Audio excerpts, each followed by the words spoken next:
এবার যে খবরের দিকে নজর রাখবো, আপনারা জানেন যে গতকাল দিল্লিতে তৃণমূলের 10 জন সাংসদ বৈঠক করে কমিশনের সঙ্গে এবং তারপরেই কমিশন যেটা জানিয়েছে যে তৃণমূলের সব অভিযোগ ভিত্তিহীন, 9 ডিসেম্বর পর্যন্ত অপেক্ষা করুন।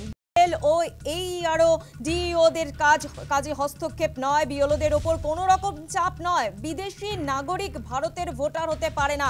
তৃণমূল কংগ্রেসকে সেই আইন মানতে হবে, তৃণমূল প্রতিনিধি দলকে জানিয়েছে কমিশন। পাল্টা অভিষেক বন্দ্যোপাধ্যায় তিনি সোশ্যাল মিডিয়ায় পোস্ট করেছেন, তিনি বলছেন যে কমিশনের দাবি কেবল বিভ্রান্তিকর নয়, মিথ্যা। অবিলম্বে সিসিটিভি ফুটেজ ও প্রতিটি প্রমাণ প্রকাশ করুক। স্পষ্ট করে বলি, কয়েক ঘন্টা সময় খুবই কম। আপনাদের সামনে 5টি মৌলিক প্রশ্ন রেখেছি, সেগুলির উত্তর দেওয়ার জন্য যত খুশি সময় নিন, আমাদের কাছে ডিজিটাল প্রমাণ আছে। কমিশন তৃণমূলের মধ্যে সংঘাতের আগে দুবার ভাবুন, এমন চাই কিন্তু অভিষেক বন্দ্যোপাধ্যায়, তিনি টুইট করেছেন।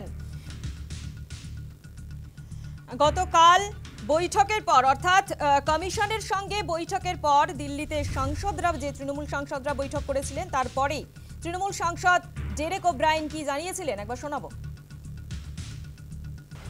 We first handed over to him a list of almost 40 dead because of the SIR process, giving all the details.